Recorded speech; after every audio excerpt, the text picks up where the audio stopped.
तेजस्वी यादव ने 2024 की रणनीति जो है वो एक तरीके से बनाकर रख ली है और अब अपना उम्मीदवार धीरे धीरे अपने क्षेत्र में भेज रहे हैं। जहां एक तरफ इंडिया गठबंधन में अभी तक सीट बंटवारा नहीं हुआ है, लेकिन तेजस्वी यादव ये तय कर चुके हैं कि किस क्षेत्र से किस उम्मीदवार को उतारना है। महाराजगंज में उन्होंने टूनाजी पांडे को हरी झंडी दिखा दी कि आप जाइए वहां से चुनाव लड़िए, और महाराजगंज की जनता में एक तरह का उत्साह है कि इस बार कोई अलग उम्मीदवार हमारे क्षेत्र से आ रहा है। जहां एक तरफ तेजस्वी यादव ने यह सोचा कि इस बार अगर राजपूत कैंडिडेट देते हैं, राजपूत उम्मीदवार होगा तो यादव वोट नहीं करेंगे, क्योंकि महाराजगंज लोकसभा क्षेत्र के अंदर में एकमा विधानसभा क्षेत्र पड़ता है। वो एरिया मुबारकपुर गांव में हाल में ही एक बहुत बड़ा कांड हुआ था जिसमें यादव और राजपूत आपस में भिड़ गए थे।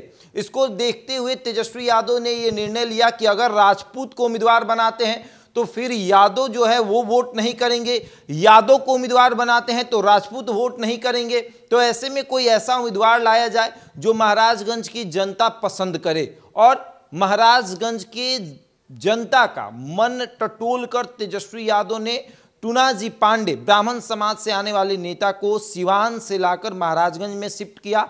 और अब यादव में तो उत्साह है ही, यादव वोट मांग रहे हैं। वो इसलिए भी मांग रहे हैं कि वो जानते हैं कि राजद मतलब यादवों की पार्टी, और ब्राह्मण इसलिए भी खुश हैं क्योंकि महाराजगंज में ब्राह्मण और भूमिहारों की संख्या लगभग 2.5 लाख है, और उनका वोट 2 लाख वोट जो है वो एनडीए को ट्रांसफर हो जाता था। लेकिन उनके मन में ये मलाल जरूर रहता था कि उनके समाज का कोई नेता उनके बीच नहीं है। अब जनार्दन सिंह सिग्रीवाल राजपूत ही हैं, उससे पहले अगर देखें, बाद में आप देखें तो प्रभुनाथ सिंह थे, राजपूत समाज से आते हैं, उमाशंकर सिंह वो भी राजपूत समाज से आते हैं। तो महाराजगंज में एक मलाल था कि भैया अपने समाज का नेता क्यों नहीं, थोड़ा आए, बदला जाए। हालांकि महाराजगंज को दूसरा चित्तौड़गढ़ कहा जाता है, राजपूतों का क्षेत्र कहा जाता है, लेकिन फिर भी ब्राह्मण जो है, भूमिहार जो है, उनको थोड़ा एक मलाल था कि एक अपने भी समाज का कोई नेता आए। एक बार जेडीयू से 2014 में वहां पर धूमल सिंह चुनाव भी लड़े थे, हालांकि अच्छा खासा वोट भी लाए थे, उन्हें 1.5 लाख के लमसम वोट भी मिला था। चुनाव हार गए थे क्योंकि जेडीयू अलग चुनाव लड़ रही थी, भाजपा अलग चुनाव लड़ रही थी, राजद अलग चुनाव लड़ रही थी, त्रिकोणीय फाइट हो गया था।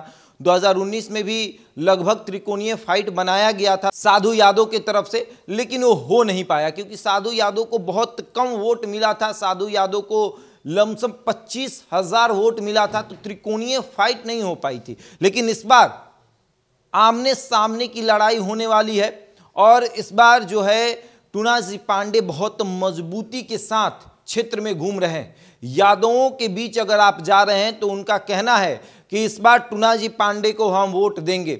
जो यादव रणधीर सिंह को बहुत कम मात्रा में वोट देते थे या फिर यूं सोचते थे कि हम राजपूत समाज को वोट नहीं देंगे, और अक्सर देखा जाता है कि यादव और राजपूतों में अनबन होते रहती है किसी ना किसी बात को लेकर, और खास करके महाराजगंज लोकसभा क्षेत्र में मुबारकपुर हो गया या फिर आप देखें तो एकमा हो गया, मांझी हो गया, इन सब जगहों पर राजपूत और यादवों में अनबन हमेशा होते रहती है। तो ये सब देखते हुए तेजस्वी यादव ने निर्णय लिया कि किसी नए उम्मीदवार को लाते हैं, और टूनाजी पांडे महाराजगंज के लिए एक नया चेहरा है। तो नया चेहरा मतलब कि समझ जाइए कि लोगों को तो शिकायत तो नहीं होगी कि फलाना नेता है, इन्होंने कोई विकास का काम नहीं किया, तो ये शिकायत तो नहीं रहेगी। हाँ, लोगों को इस बात की शिकायत रहेगी कि अलग समाज, तो वो भी शिकायत दूर हो गई है। ब्राह्मण भूमिहार एकजुट हो चुके हैं, यादव भी एकजुट हो रहे हैं, और ये भी देखने को मिल रहा है कि राजपूत भी कट रहे हैं, और टूनाजी पांडे लगभग